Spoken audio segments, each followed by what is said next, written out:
Bismillahirrahmanirrahim. Assalamualaikum warahmatullahi wabarakatuh. Waalaikumsalam warahmatullahi wabarakatuh.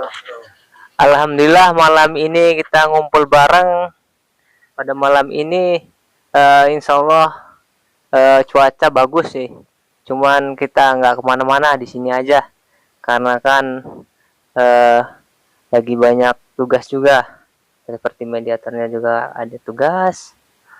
Nah, malam ini kita ngobrol bareng aja, ngobrol santai ya, bersama para suhu.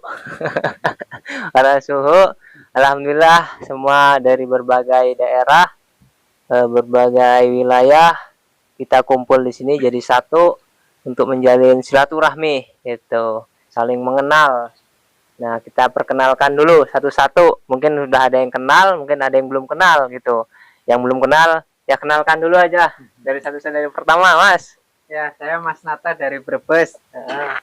Udah langsung aja. Nata dari Brebes. Yang saya. Saya dari Majalengka. Nama saya Asep. Kang Asep aja, panggil Kang Asep aja. Biar simpel. Saya dari Ciamis, nama saya Muksin, tapi biasa dipanggil kalau di sini Pak Guru. Iya. Alhamdulillah. Nama saya Irfan, biasa dipanggil Kang Irfan aja bisa lah. Nah, dari Garut. Dari Garut. Kalau saya dari Brebes, nama saya biasa dipanggil Mas Dharma. Dharma. Saya dari Kalimantan Timur, nama asli Samsi Rizal. Panggil awalan atau akhiran nama saja. Terima kasih. Alhamdulillah. Oke, malam ini kita akan mendengarkan cerita. Cerita apa aja? Mungkin cerita-cerita yang di luar nalar atau cerita-cerita tentang kegaiban boleh, mistik boleh. Nah, kita awalin dulu dari siapa dulu ini? Ini Mas sudah. Oh, berarti dari Kang Asep Majalengka. Oh ya. Jadi Kang Asep dari Majalengka ini sudah buka pengobatan juga dan sudah menangani pasien. Alhamdulillah pasiennya lumayan banyak dan sudah berbagai wilayah juga yang ditanganin tentunya gitu. Dan ada channelnya juga, channelnya ada. Namanya channelnya apa Kang Asep? Jejak Raga. Oh, Jejak Raga, jangan lupa ditonton di Jejak Raga juga. Alhamdulillah beliau ini silaturahmi ke sini ke Padepokan, di tepatnya di Kuningan itu. Nah, Kang Asep sendiri pasti ada lah, maksudnya ada pengalaman atau cerita yang mistis atau di luar nalar gitu. Kejadian-kejadian yang masih diingat sampai sekarang, bahkan masih kok aneh nih, kok begini gitu. Kira-kira ada nggak? Kalau masalah keanehan mungkin banyak ya, cuman mungkin saya beberapa yang saya bakal jelaskan yang masih saya ingat gitu. Saya pernah menangani pasien, dia berobat konsultasi tentang keanehan yang berada di rumahnya. Jadi anehnya kenapa setiap orang tersebut masak di dapur, kenapa itu di dalam panci itu tiba-tiba ada anak ular. Anak ular? Iya. Padahal itu kalau secara logis itu ular dari mana gitu loh. Sedangkan panci ditutup. Iya, betul. Tapi itu orang tersebut awalnya mengabaikan, mungkin ada yang jahil masukin gitu kan. Awalnya gitu. Nah, kedua itu di kamar mandi tiba-tiba bau bangke. Oh, itu. Padahal dicari nggak ada bangke tikus atau bangke apapun, nggak ada dicari, tapi itu bau bangke. Kemudian setelah beberapa hari lagi dia menemukan belatung. Belatung itu di dalam nasi, padahal itu nasi baru aja dimasak. Iya. Tapi kok ada belatung? Itu belatung dari mana gitu. Nah, kemudian orang tersebut cerita ke saya seperti itu dan saya juga memang waktu itu merasa aneh gitu. Kok bisa gitu di dalam panci ada anak ular, terus di kamar mandi bau bangke, sama nasi pun banyak belatung, padahal itu baru masak gitu loh, kan aneh gitu loh, menurut saya itu aneh gitu ya. Berapa kali menemukan ular atau belatungnya itu? Itu hampir sampai 3 kali. Awalnya 1 kali mungkin dianggap sepele, nggak percaya awalnya orang tersebut. Diambil itunya. Diambil, ya dibuang itunya juga, yang dalam pancinya juga dibuang ya sayurnya. Gitu. Nah, untuk beberapa hari kemudian ada lagi. Jadi gitu. seminggu itu sampai 2 kali, bahkan sampai 3 kali menemukan hal yang sama seperti itu. Ya. Itu jualan ya? Itu Dagang apa-apa? kalau Apa di rumah? itu di rumah, Oh, di nggak rumah. jualan. Heeh. Itu kan saya jadi sedikit kok aneh ya gitu. Saya aja yang ibaratnya ini aneh gitu. Sebagai apa ya namanya, praktisi pun aneh gitu loh. Nah, ternyata pas saya cari tahu gitu, pas saya selidiki ternyata oh iya, ini kalau menurut saya, pandangan saya, ini salah satu tanda-tanda guna-guna atau santet udah masuk ke dalam rumah gitu. Itu sangat luar biasa karena udah berbentuk dohir. Biasanya sesuatu yang sudah berbentuk dohir itu lumayan kekuatannya karena sudah bisa merubah dari hal gaib menjadi yang dohir seperti ular. Itu biasanya kekuatannya luar biasa. Nah, jadi jangan dianggap sepele biasanya kalau udah seperti itu gitu. Biasanya, tapi ada yang sakit nggak di keluarga itu? Kalau yang sakit, justru yang sakit itu sakit. Kalau anaknya sembuh, ibunya. Kalau ibunya sembuh, suaminya. Gitu. Itu giliran terus seperti itu, terus menerus gitu. Nah, beriringnya waktu, saya juga bantu untuk nanganin, saya bantu untuk ngobatin sebisa saya, semampu saya, apa yang saya pelajari dari sini, dari Akang, dari guru kita, saya kembangkan di sana, gitu. Saya tangani, kemudian alhamdulillah dapat petunjuk. Ternyata ketika saya lagi ngeruqyah, si ibu tersebut masuklah kerasukan si ibu itu. Masukan. Iya. Dan si jinnya itu baru bicara mengakui gitu bahwa itu kerjaan dia. Iya. Ternyata ada 3 sosok. Katanya yang dia apa namanya?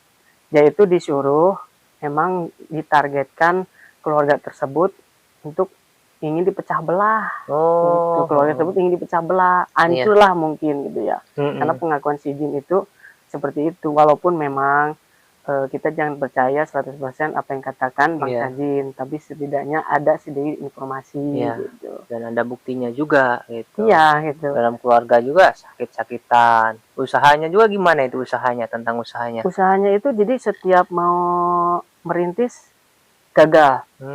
Mau ganti lagi usahanya gagal terus. Ganti lagi profesinya gagal terus. Enggak pernah gagal terus.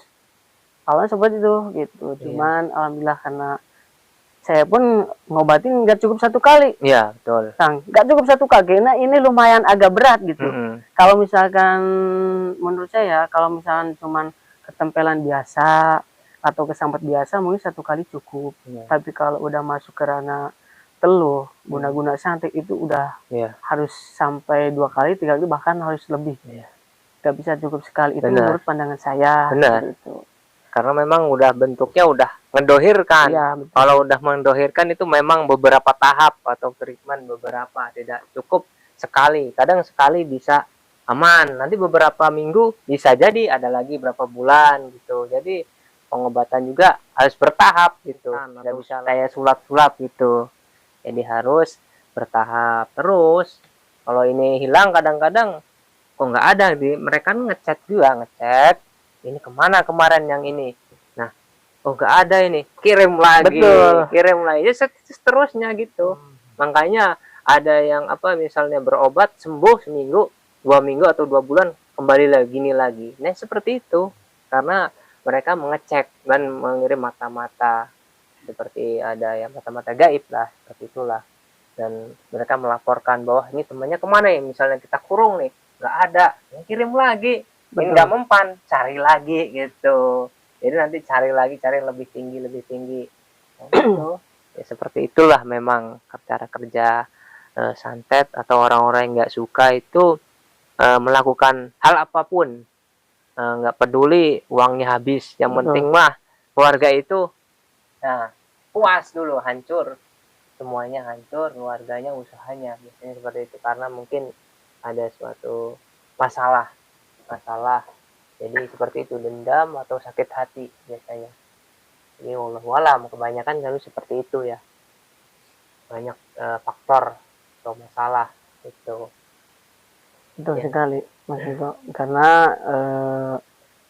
dari pengakuan si Jin ketika masuk ke pasien saya, ketika saya rukyah, yang saya bikin kagetnya gini, saya ketika tanya, emang tuanmu diberi uang berapa, dikasih uang berapa tuanmu? Iya. Itu, tuanmu yang pertama. Sampai tuanmu menyuruh kamu menghancurkan keluarga ini. Dan si Jin tersebut bilang katanya 10 juta per bulan. Waduh, mau saya dikasih itu. Kata saya Cuman- pikir, ini dukun sempat kaya 10 Aduh. juta per bulan. Iya. Buset. Saya sampai tercengang Mas Iko. Iya, sampai betul. sampai kaget 10 juta per bulan. Bayangkan kalau kita Sebulan belum tentu kelar sih, iya, karena nggak mudah juga. 10 juta per bulan itu pengakuan si Jinnya. Heeh. Memang aduh, kata saya itu dukun cepat kaya juga gitu. Iya. Satu orang 10 juta itu. Itu Itu satu orang. satu Oh, iya. 10. Udah kali berapa kan gitu. Tahun 12. Nah, Kayak 1 mendadak. juta tuh. Kalau untuk belajar udah lumayan itu.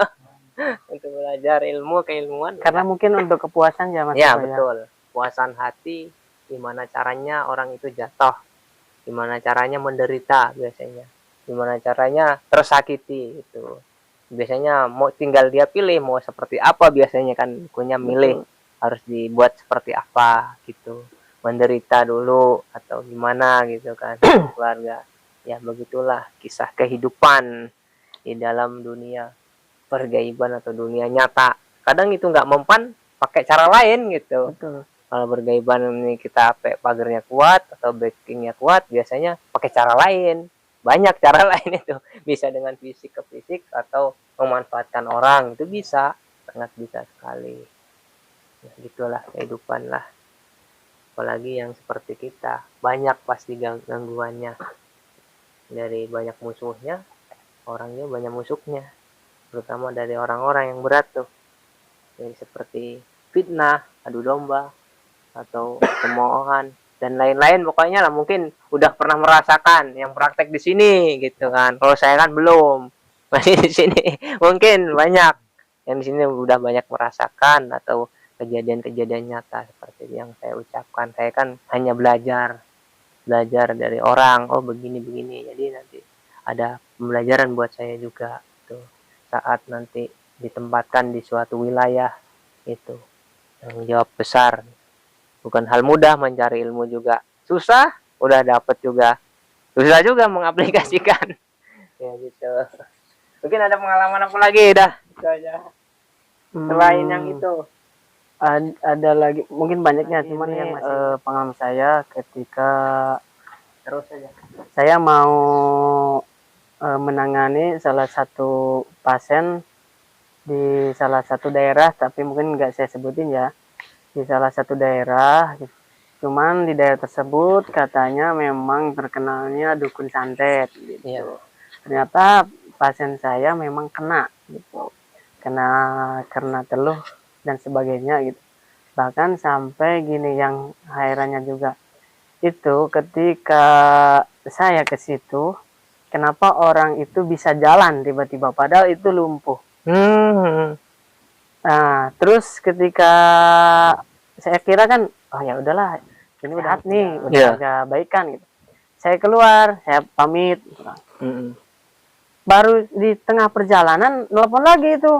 Katanya itu kakinya bisa jalan lagi. Oh Nah, gitu. kok bisa gitu gitu. Saya balik lagi tuh sampai 2 kali ke Heeh. rumah itu gitu. Kok saya sampai bingung, sampai heran gitu. Kenapa kalau saya ke situ, itu orang sakit tiba-tiba sembuh. Kalau saya keluar dari rumah itu kambuh lagi gitu Mas Yuko. Itu. Saya heran gitu sampai seperti itu. Saya menemukan sering gitu seperti itu. Itu udah berapa lama itu orang kayak gitu lumpuh? Itu lumpuhnya itu baru berapa bulan, kalau nggak salah dia 3 bulan. Jadi semua kram kaki, Oh. kram, nggak bisa jalan. Jadi lemas aja semua. Di bawah jalan tuh nggak bisa gitu loh. Di bawah jalan tuh nggak bisa gitu.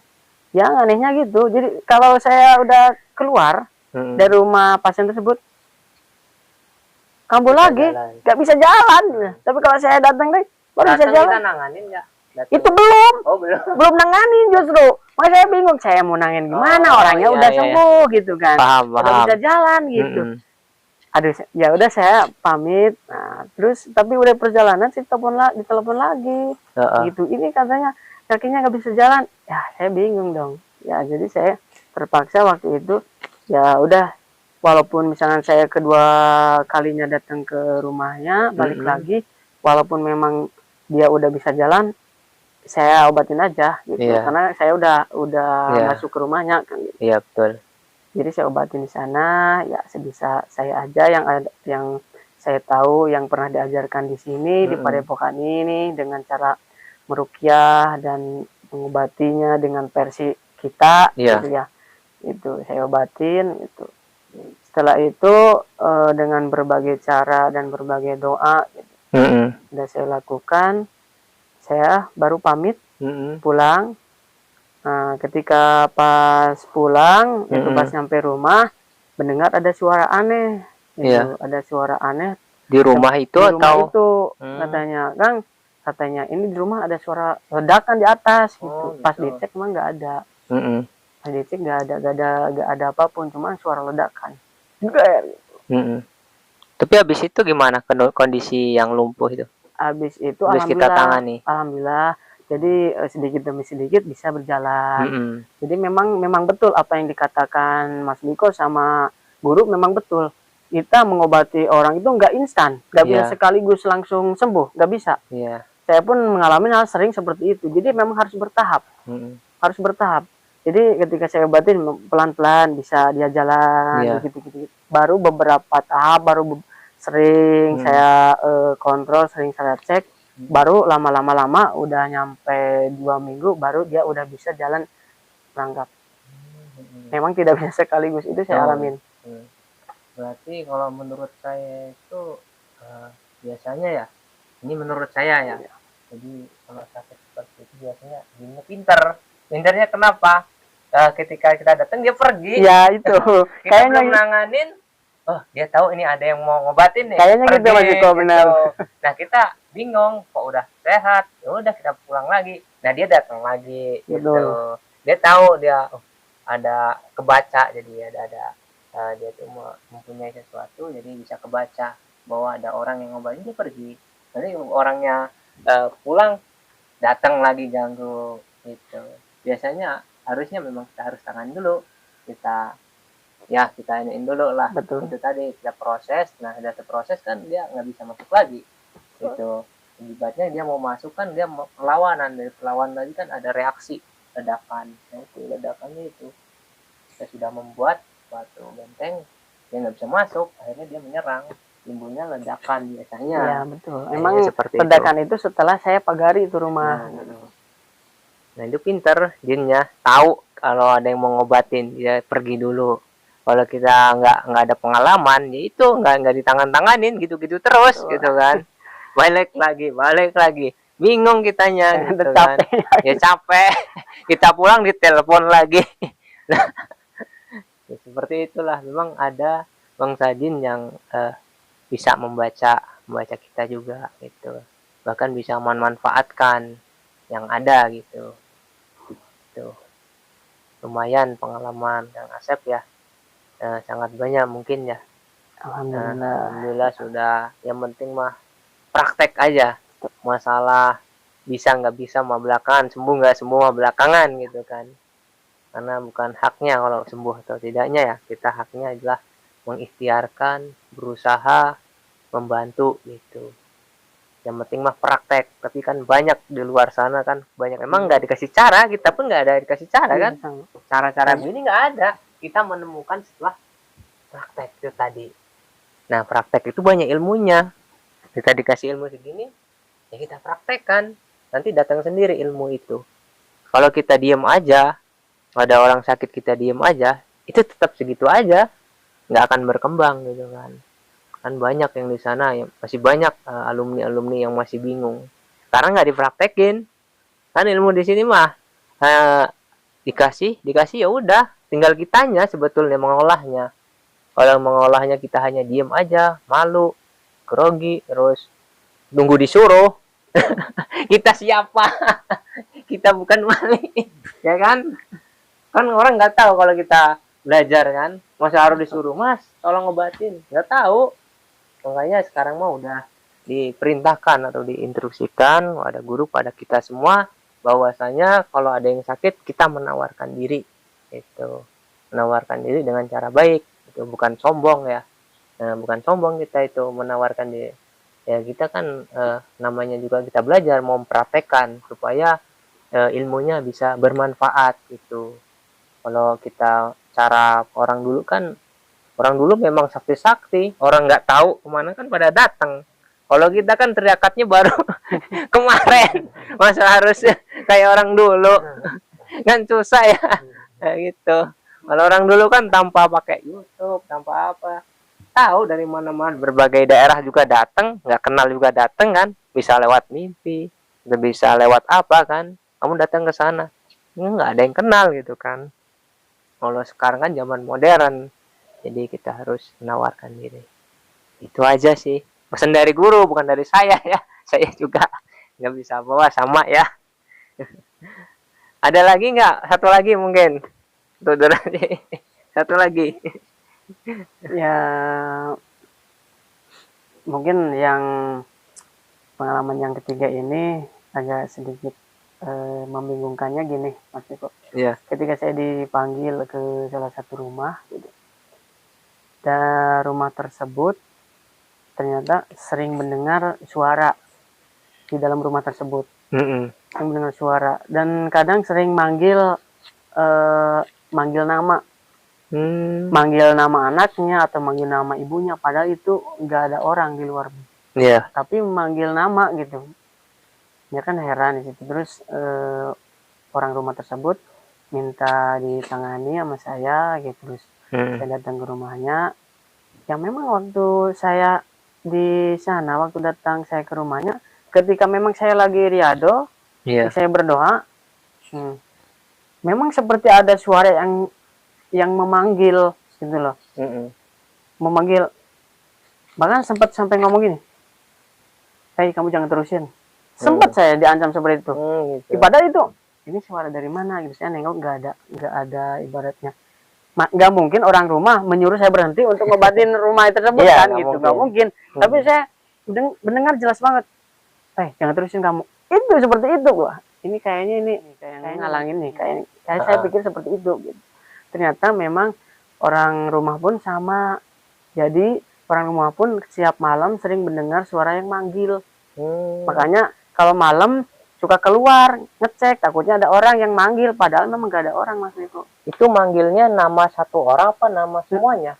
Nama semuanya. Oh, sering semuanya. misalkan malam ini manggil anaknya, besok manggil ibunya gitu, manggil bapaknya, satu keluarga sering dipanggil namanya itu. Setiap malam pada hari tertentu. Kadang-kadang seminggu itu 3 kali.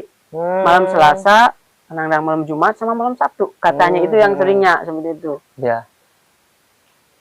Tapi ada kejadian apa di rumah itu? Ada yang sakit-sakitan atau ada apa gitu? Habis itu tuh. Kalau yang sakit-sakitan sih cuman anaknya aja. Cuman anaknya mungkin kalau menurut saya ya itu kayaknya mau ke orang tuanya. Cuman yang kena anaknya itu menurut saya ya gitu. Iya. Menurut saya. Soalnya kan itu orang tuanya bisnis di bidang pakaian gitu. Bidang pakaian gitu. Nggak tahu mungkin ada persaingan atau apa ya, saya kurang begitu mendalami, cuman ini emang ada campur tangan Bang Sajin nih gitu. Iya. Cuman yang kena ini anaknya. Jadi anaknya ketika panas hampir 40 derajat sampai lebih itu, jadi kalau misalnya dicek nih, dibawa ke bidan, ke klinik, turun panasnya gitu. Terus sampai rumah, tapi tengah malam tinggi lagi. Nah besok dibawa lagi ke klinik, dicek turun, bawa lagi ke rumah. Jadi tiap panasnya naik itu kalau malam, habis maghrib sampai malam, itu panasnya tinggi banget. Nah itulah yang saya lihat sedikit heran juga gitu. Di situ gitu. Ternyata Bang Sajin juga bisa menimbulkan suara manggil gitu loh. Iya, bisa, sangat Itu bisa. pengalaman saya sampai mendengar cerita orang rumah pun saya kaget gitu. Kok bisa gitu ya? Bang Sajin bisa memanggil suara, mengeluarkan suara gitu. Iya, banyak memang bangsa yang kayak gitu. Biasanya bang Sajin yang berilmu kayak gitu mah. Iya. Kalau yang biasa-biasa mah nggak bisa, susah. Mau interaksi aja susah, apalagi sampai manggil kan. Itu biasanya udah tirakat juga, sama kayak bang Sajin juga tirakat, mencari ilmu juga. Ya biasanya kalau yang punya ilmu ya bisa bersuara, bisa menampakkan, yang menampakkan itu yang lumayan ilmunya itu. Apalagi ke anak kecil, ke anak bayi juga itu lebih peka, ada suara sedikit itu langsung nangis, ada reaksi gitu. Itu kalau anak kecil tuh cepat peka, itu efeknya ke situ. Kalau nggak langsung ditanganin itu bahaya ke anak kecilnya juga. Itu bisa sawan, bisa juga apa kayak kejang juga, bisa kejang-kejang banyak terjadi kalau nggak segera ditanganin. Itu bahaya juga, bahaya, bisa ke medis nantinya, Betul. bisa timbul penyakit medis gitu. Tapi itu gimana kelanjutannya? Kalau sekarang alhamdulillah gitu. Alhamdulillah sekarang jadi sekarang semakin kesini jadi saya banyak keluarga, banyak saudara Iya gitu. betul. Banyak saudara gitu, banyak yang tadinya konsultasi berobat jadi keluarga gitu. Iya betul lah. Banyak persaudaraan. Alhamdulillah kalau sekarang ya udah sehat sampai sekarang. Iya. Alhamdulillah kita atas izin Allah gitu. Alhamdulillah setelah ditangani sampai tuntas, alhamdulillah gitu. Iya, itulah hikmahnya. Ada hikmahnya, ada nggak bagusnya juga sih sebenarnya. Ya pasti sih itu hal yang positif. Jadi kalau kita mempunyai suatu ilmu ya itu banyak saudara juga. Kan ada yang kecewa juga pastinya gitu kan. Tapi harus siap itu. Misalnya nih ada orang yang saat butuh kita harus ada. Kalau udah nggak dibutuhkan ya kita siap dibuang. Itu harus mentalnya, makanya mentalnya harus dibentuk. Kita nggak boleh kecewa begitu dia udah, jangan ngarep-ngarep karena udah nggak dibutuhin gitu.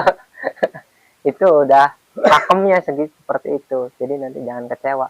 Itu orang kalau udah nggak ada perlunya aja, kita udah nggak dibutuhin ya udah ngilang. Ya emang kayak gitu sih. Jadi harus kuat aja mentalnya. Ya mungkin segitu ya. Kang Asep ya lumayan. Jadi pengalaman Kang Asep dalam hal pengobatan dan praktek langsung terjun itu tidak mudah juga gitu. Tapi butuh jam terbang yang banyak supaya banyak pengalaman dan banyak ilmu gitu. Nantinya kita akan terbiasa dengan hal-hal yang seperti itu dan menghadapi masyarakat juga. Ya mudah-mudahan semuanya di sini juga ya ilmunya bermanfaat gitu ya. Jadi jangan ada rasa takut juga, walaupun bangsa apapun sekalipun apapun mengancam keluarga kita itu memang resikonya gitu. Risikonya seperti itu. Yang penting kita udah bulat tekad niat kita untuk menolong ibadah karena Allah Ta'ala, itu insya Allah akan terlindungi. Yang penting yakin kepada Gusti Allah gitu. Semua insya Allah akan terlindungi gitu. Dan sudah yang diajarkan itu sudah ada semuanya di situ. Jadi kita semua tidak ada yang takut, insya Allah itu udah siap apapun yang terjadi, resikonya juga udah siap gitu. Mungkin cukup Frida ya, cukup ya, mungkin lebih banyak cuman berhubung ya waktunya juga. Giliran juga kan kita juga pengen tahu pengalaman yang lain juga. Betul. Kita cek dulu. Oke gitu aja ya. Kita tutup dulu untuk yang pertama ini. Kang Asep. Assalamualaikum warahmatullahi wabarakatuh.